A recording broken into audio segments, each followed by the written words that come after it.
اعوذ باللہ من الشیطان الرجیم، بسم اللہ الرحمن الرحیم۔ ہمارے آج کے لیکچر کا ٹاپک ہے انویسٹمنٹ یا سرمایہ کاری۔ This is chapter number 3 in your book and for English students also it is chapter number 3 in English book, the concept of the capital and investment. تو پہلے ہم کیپٹل یا سرمایہ کا مفہوم سمجھ لیں گے۔ عام طور پر عام زبان میں کسی شخص کے پاس جو زر نقد یا بینکوں میں جو جمع شدہ رقومات ہیں، عام طور پر ہم یہ سمجھتے ہیں کہ وہ سرمایہ ہے۔ لیکن اگر ایک کوئی کاروبار کرنے والا شخص ہے یا پیداوار باہم پہنچانے والا ادارہ ہے تو اس کے وہ سارے خام مال، اس کے سارے آلات و اوزار، اس کا کارخانہ، یہ سب کے سب کیپٹل کے اندر شامل ہوتا ہے، ٹھیک ہے۔ لیکن اگر ہم اکنامکس میں بات کرتے ہیں، علم معاشیات میں بات کرتے ہیں، تو اس میں سرمایہ کا مفہوم اس سے مختلف ہے۔ علم معاشیات کے اندر سرمایہ سے مراد دولت کا وہ حصہ ہے جو مزید دولت پیدا کرنے یا مزید آمدنی حاصل کرنے کے لیے استعمال ہو سکتا ہے، یعنی وہ والا پیداوار کا عمل جس کے ذریعے سے قومی آمدنی میں اضافہ ہو رہا ہو، اس کو ہم سرمایہ کہتے ہیں، ٹھیک ہے۔ مزید دولت پیدا کرنے یا آمدنی حاصل کرنے کے لیے جو بھی سرمایہ استعمال کیا جاتا ہے، دولت کا جو حصہ، مثلاً عمارات، مشینیں، آلات و اوزار، خام مال، سڑکیں، ریلیں، بحری جہاز، ہوائی اڈے، بجلی گھر، سارے کے سارے۔ کچھ خاص باتیں ہیں about the capital and the capital goods, سرمایہ یا اشیاء سرمایہ کے بارے میں، کہ جو اشیاء سرمایہ ہوتی ہیں یہ براہ راست ہماری تسکین کا باعث نہیں بن رہی ہوتی، بلکہ بالواسطہ طور پر ان اشیاء کی پیداوار کا باعث بن رہی ہوتی ہیں جن کی مدد سے اشیاء اور خدمات پیدا کی جا سکتی ہیں، ٹھیک ہے۔ یعنی وہی اشیاء سرمایہ میں شامل ہوتی ہیں جو مزید آمدنی حاصل کرنے کے لیے استعمال کی جا رہی ہوتی ہیں، اور وہ چیزیں جو کہ نئی حالت میں، کیونکہ ہم کہتے ہیں نا کہ سرمایہ سے مراد دولت کا وہ والا حصہ جس کی وجہ سے قومی آمدنی میں اضافہ ہو، ٹھیک ہے۔ تو دولت کا وہ والا حصہ جو نئی اشیاء پیدا کرنے کے لیے استعمال میں آ رہا ہوتا ہے، اس کو سرمایہ کہتے ہیں۔ اگر ایک پرانی کار ایک شخص بیچتا ہے، کسی دوسرے شخص کی ملکیت میں چلی جاتی ہے اور قومی آمدنی میں کوئی تبدیلی نہیں آتی، تو وہ اشیاء سرمایہ میں شامل نہیں ہوگا۔ اس کے علاوہ اشیاء سرمایہ کے حوالے سے ایک اور اہم بات یہ بھی ہے کہ وہ چیزیں جو ہم اپنی ذاتی تسکین کے لیے استعمال میں لا رہے ہوتے ہیں یا ذاتی تسکین کے لیے کچھ کام ہم کر رہے ہوتے ہیں جس سے قومی آمدنی میں تبدیلی نہیں ہو رہی ہوتی، تو وہ بھی اشیاء سرمایہ میں شامل نہیں ہوں گی۔ کہ فرض کریں ایک ٹیچر ہے، وہ اپنے گھر میں اپنے بچوں کو ٹیوشن پڑھا رہا ہے اور اس کے بدلے میں اس کو کوئی آمدنی حاصل نہیں ہوتی، تو وہ اشیاء سرمایہ میں شامل نہیں ہوگی، کیونکہ اس میں قومی آمدنی میں کوئی تبدیلی نہیں ہو رہی۔ مختلف ماہرین معاشیات نے سرمایہ کی مختلف تعریفیں بیان کی ہیں۔ پروفیسر ایڈم اسمتھ کہتے ہیں، سرمایہ کسی شخص کی دولت کا وہ حصہ ہے جس سے مزید آمدنی حاصل ہو سکے۔ ایلفرڈ مارشل کہتے ہیں، وہ تمام جمع شدہ دولت جو ایک عامل پیدائش کی حیثیت سے استعمال میں آئے، سرمایہ کہلاتی ہے۔ وہ تمام جمع شدہ دولت، کسی کے پاس جو ایسٹس ہیں لیکن ان جمع شدہ رقومات کو وہ مزید آمدنی حاصل کرنے کے لیے استعمال میں کریں۔ اگر ہمارے پاس کچھ سرمایہ پڑا ہے، اس کو ہم مزید آمدنی حاصل کرنے کے لیے کسی پروڈکشن پروجیکٹ کے اندر لگا دیتے ہیں، اس کو سرمایہ کاری کہا جا رہا ہوتا ہے، سرمایہ کہا جا رہا ہوتا ہے۔ ریکارڈوں کا کہنا ہے کہ سرمایہ کسی ملک کی دولت کا وہ حصہ ہے جو پیدائش دولت کی غرض سے استعمال کیا جا رہا ہوتا ہے۔ اسٹونیر اور لکھتے ہیں کہ سرمایہ سے مراد، سرمایہ کی اصطلاح ان تمام وسائل پیدائش کو بیان کرنے کے لیے استعمال کی جاتی ہے جنہیں انسانوں نے دانستہ طور پر اس لیے بنایا ہو کہ وہ مستقبل میں جاری رکھنے کے لیے انہیں استعمال میں کر سکیں، ٹھیک ہے۔ کہ وہ وسائل پیدائش جو انسان اس مقصد کے لیے استعمال میں لائے جس سے مستقبل میں آمدنی حاصل ہو رہی ہو۔ اگر ہم ایک عامل پیدائش کی حیثیت سے سرمایہ کو دیکھنا چاہیں تو دولت کا وہ حصہ ہے۔ سرمایہ سے مراد قدرتی عطیات کے علاوہ وہ اشیاء ہیں جو عمل پیدائش میں مدد باہم پہنچا رہی ہوتی ہیں، ٹھیک ہے۔ ان قدرتی عطیات جیسے زمین ہے، جیسے پانی ہے، جیسے آب و ہوا ہے، لیکن اس کے علاوہ وہ سارے قدرتی کے علاوہ غیر قدرتی ذرائع جن کو ہم آمدنی یا دولت حاصل کرنے کے لیے استعمال کر رہے ہوتے ہیں، اس کو ہم سرمایہ کہہ رہے ہوتے ہیں۔ ڈیفینیشن آف دا انویسٹمنٹ یا سرمایہ کاری کا مفہوم۔ ڈڈلے ڈلرڈ کہتے ہیں کہ سرمایہ کاری سے مراد سرمایہ کے حقیقی اثاثوں میں اضافہ کرنا، یعنی نئے کارخانے قائم کرنا، نئی عمارات تعمیر کرنا، نقل و حمل کی نئی سہولیات بہم پہنچانا اور نئی زمین کو زیر کاشت لانا ہے۔ پروفیسر ایڈورڈ شاپرو کے مطابق کسی عرصہ میں معیشت کی پیداوار کے اس حصے کی مالیت جو نئی تعمیرات، نئی دیرپا اشیاء پیداوار اور فہرستی ذخیروں کی شکل اختیار کر لیتی ہے، سرمایہ کاری کہلاتی ہے۔ پروفیسر ایستھم کہتے ہیں، سرمایہ کاری سے مراد ایسی اشیاء سرمایہ کا حصول ہے جو اپنی زندگی میں اتنی آمدنی پیدا کر سکیں جن کی قدر و قیمت ان کے موجودہ مصارف سے کم نہ ہو۔ سرمایہ کاری سے مراد اشیاء سرمایہ کا حصول، ایسی اشیاء سرمایہ کا حصول جو کہ اپنی زندگی سے کیا مراد ہے؟ فرض کریں کہ ایک مشین ہے، اس کی گارنٹی 5 سالوں کے لیے، 5 سال کے بعد وہ مشین ایکسپائر ہو جائے گی۔ اب سرمایہ کاری کیا ہوگی؟ اس مشین کو 5 سال کے لیے اس طرح سے استعمال کرنا کہ اس سے حاصل ہونے والی آمدنی اس کی قیمت سے زیادہ ہو یا کم از کم برابر تو ضرور ہو، ٹھیک ہے؟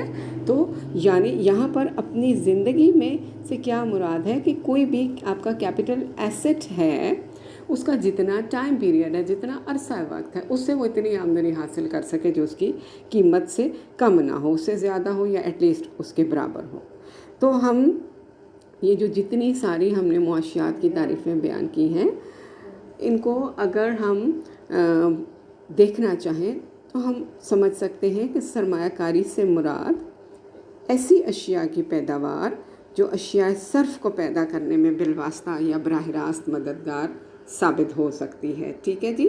اشیاء صرف کو پیدا کرنے کے لیے، یعنی جو کنزمپشن گڈز کو پیدا کرنے کا باعث بن رہی ہوتی ہیں۔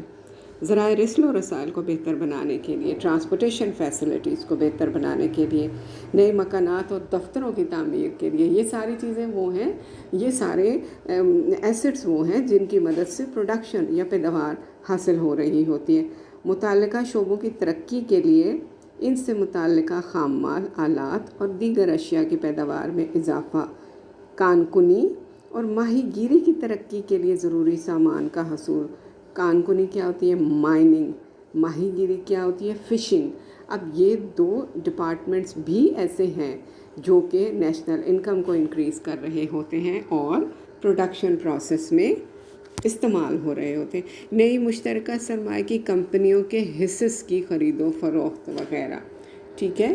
نئی مشترکہ سرمایہ کی کمپنیوں کے حصص کی خرید و فروخت وغیرہ، یعنی اس سے کیا مراد ہے؟ اس سے یہ مراد ہے کہ اگر انویسٹمنٹ پروسیس کے اندر جو سرمایہ یا کیپٹل ہے وہ ایک سے زیادہ کمپنیز یا ایک سے زیادہ افراد کے پاس ہے، تو ہر ایک کے پاس اپنے سرمایہ کی مقدار کے مطابق شیئرز یا حصص موجود ہوں گے، ٹھیک ہے؟ تو نئے مشترکہ سرمایہ کی کمپنیوں کے حصص کی خرید و فروخت وغیرہ، یہ ہو گیا ہمارے پاس سرمایہ کاری کا مفہوم۔ سرمایہ کاری کی مختلف صورتیں، different types of investment. There are different types of investment by which we can understand the concept of investment. خالص سرمایہ کاری یا نیٹ انویسٹمنٹ، ایسی سرمایہ کاری جس سے سرمایہ کے حقیقی اثاثوں میں اضافہ ہو اور کارخانوں کی پیداواری گنجائش پہلے سے زیادہ ہو جائے۔ Net investment is equal to the change in the size of the capital stock. Size of the capital stock کے جتنے اویلیبل کیپٹل ہے اس کے سائز میں اضافہ ہو جائے۔ جب خام سرمایہ کاری میں سے مصارف بدل کاری یا ریپلیسمنٹ کاسٹ، مصارف بدل کاری یا replacement cost are just like the depreciation allowances. ہم نے جب نیشنل انکم کو ہم ڈیفائن کر رہے تھے تو ہم نے کہا تھا کہ ڈیپریسیشن الاؤنسز کیا ہوتے ہیں؟ وہ یہ ہوتے ہیں کہ جی اگر کوئی مشین ہے اس کو اگر ہم ایک خاص عرصہ وقت کے لیے خریدتے ہیں اور اس کی ریپلیسمنٹ کاسٹ کے طور پر ہر فرم اپنے منافع میں سے تھوڑا تھوڑا حصہ ہر سال رکھتی چلی جاتی ہے تاکہ جب وہ مشین ایکسپائر ہو جائے تو اتنی رقم موجود ہو جس کی مدد سے نئی مشین خریدی جا سکے۔ اس کو ڈیپریسیشن الاؤنس، اس کو ریپلیسمنٹ کاسٹ یا مصارف بدل کاری کہا جا رہا ہوتا ہے۔ تو خالص سرمایہ کاری یا نیٹ انویسٹمنٹ کیا ہے؟ Net investment is equal to gross investment minus replacement cost. خالص سرمایہ کاری برابر ہے خام سرمایہ کاری منفی مصارف بدل کاری. اب خام سرمایہ کاری یا گراس انویسٹمنٹ کیا ہے؟ خام سرمایہ کاری نئی سرمایہ کاری اور پرانی سرمایہ کاری پر ہونے والے مصارف بدل کاری پر مشتمل ہوتی ہے. اس قسم کی سرمایہ کاری نئی بھی ہوتی ہے جو کہ ملک کے اثاثوں میں اضافے کا باعث بنتی ہے، اور اس کے علاوہ وہ کارخانے جو پہلے سے بھی قائم ہوتے ہیں. Net investment is the increase in the new capital stock. But gross investment will include both the new investment plus the previous investment. نئی سرمایہ کاری اور جو پچھلے سالوں کی سرمایہ کاری ہے وہ اس میں شامل ہوگی. ٹھیک ہے، تو اس لیے ہم یہ کہہ سکتے ہیں کہ خام سرمایہ کاری نئی سرمایہ کاری اور پرانی سرمایہ کاری پر ہونے والے مصارف بدل کاری پر مشتمل ہوتی ہے. لہٰذا اس قسم کی سرمایہ کاری نئی بھی ہوتی ہے جو ملک کے اثاثوں میں اضافے کا باعث بنتی ہے، یعنی نئے کارخانے قائم کرنا، اور اس کے علاوہ وہ کارخانے جو پہلے سے قائم ہو چکے ہیں ان کو چالو حالت میں رکھنے کے لیے جو توڑ پھوڑ کے یا مرمت کے یا ڈیپریسیشن الاؤنسز برداشت کرنا پڑتے ہیں. اس لیے ہم کہیں گے کہ گراس انویسٹمنٹ کیا ہوتی ہے؟ گراس انویسٹمنٹ ہوتی ہے net investment plus depreciation allowances. Net investment کیا ہوئی؟ جو نئی انویسٹمنٹ ہو رہی ہے پلس ڈیپریسیشن الاؤنسز کیا ہوئے؟ ڈیپریسیشن الاؤنسز یا جس کو مصارف بدل کاری کہتے ہیں، these are the replacement cost on the previous investment. ٹھیک ہو گیا جی. اب difference between the real investment and the financial investment, حقیقی سرمایہ کاری اور مالی سرمایہ کاری. حقیقی سرمایہ کاری تو وہ ہے نا، ہم نے دیکھ لیا کہ جس سے ملک کے حقیقی اثاثوں میں اضافہ ہو رہا ہو، یعنی کوئی نئی چیز خریدی جاتی ہے، نیا کارخانہ قائم کیا جاتا ہے، نیا مکان تعمیر کیا جاتا ہے. ٹھیک ہے، لیکن ایسی سرمایہ کاری جو کسی ایک فرد کے نقطہ نظر سے تو سرمایہ کاری ہو لیکن قومی سطح پر اس سرمایہ کاری سے ملک کے اثاثوں میں کوئی اضافہ نہ ہو تو وہ محض مالی سرمایہ کاری ہوگی، فائنینشیل انویسٹمنٹ ہوگی. اس میں پھر یہ وہی بات آ جاتی ہے کہ فرض کریں ایک مکان ہے، وہ پہلے میری ملکیت میں تھا، میں اس کو بیچ دیتی ہوں، کسی دوسرے شخص کو دے دیتی ہوں. اب اس کو بیچنے کی وجہ سے میرے اثاثوں میں اضافہ ہوا، میری آمدنی میں اضافہ ہوا، لیکن قومی آمدنی میں کوئی اضافہ نہیں ہوا. اس لیے this is just the financial investment اور مالی سرمایہ کاری. حقیقی سرمایہ کاری کیا کہ نئی سرمایہ کاری جس سے اثاثوں میں اضافہ ہو. ٹھیک ہے، لیکن فائنینشیل انویسٹمنٹ کیا ہے؟ جو کسی ایک شخص کے لحاظ سے تو سرمایہ کاری ہے لیکن جو کسی معیشت کے لحاظ سے سرمایہ کاری نہیں ہے تو اس کو ہم سرمایہ کاری نہیں کہیں گے. نجی سرمایہ کاری اور سرکاری سرمایہ کاری، public investment versus private investment. ٹھیک ہے جی. نجی سرمایہ کاری عام افراد جو سرمایہ کاری کر رہے ہوتے ہیں. ٹھیک ہے. جو پرائیویٹ انویسٹمنٹ ہوتی ہے دس از پروفٹ اورینٹیڈ، یہ منافع کے لحاظ سے کی جاتی ہے. جیسے میں اور آپ کوئی سرمایہ کاری کر رہے ہیں، ہمارا کیا مقصد ہے؟ ہمارا یہ مقصد ہے کہ زیادہ سے زیادہ منافع حاصل کرنا. اس کے مقابلے میں اگر پبلک انویسٹمنٹ کی بات کرتے ہیں یا سرکاری سرمایہ کاری کی بات کرتے ہیں، حکومت بھی سرمایہ کاری کے مختلف کاموں کے اوپر اپنی آمدنی خرچ کر رہی ہوتی ہے اور ان پروجیکٹس کے ذریعے سے آمدنی حاصل کر بھی رہی ہوتی ہے. اس کو سرکاری سرمایہ کاری کہا جا رہی ہے، اس کو سرکاری سرمایہ کاری کہا جا رہا ہوتا ہے. حکومت عام طور پر جو انویسٹمنٹ کرتی ہے نا، سوشل ویلفیئر کے کام ہوتے ہیں، فلاح و بہبود کے کام ہوتے ہیں، اس مقاصد کے لیے سرمایہ کاری کی جا رہی ہوتی ہے. ٹھیک ہے، جیسے اسکول بنا رہی ہے یا پارکس بنا رہی ہے، ہاسپٹل بنا رہی ہے، تو یہ جو ہے یہ پبلک انویسٹمنٹ ہے. حکومتی سرمایہ کاری ہے، سرکاری سرمایہ کاری ہے، اور پرائیویٹ انویسٹمنٹ جو نجی افراد، عام افراد سرمایہ کاری کر رہے ہوتے ہیں. Autonomous investment versus induced investment, خود اختیار سرمایہ کاری اور ترغیب یافتہ سرمایہ کاری. خود اختیار سرمایہ کاری یا اٹونومس انویسٹمنٹ. اٹونومس انویسٹمنٹس یا خود اختیار سرمایہ کاری سے مراد ایسی سرمایہ کاری ہے جو طلب کو ملحوظ رکھے بغیر کی جاتی ہے. فرض کریں کہ کوئی نئی ٹیکنالوجی کوئی فرم لے کر آنا چاہتی ہے، اب اس کی طلب پہلے سے موجود نہیں ہوگی. ٹھیک ہے، تو خود اختیار سرمایہ کاری کا آمدنی کے ساتھ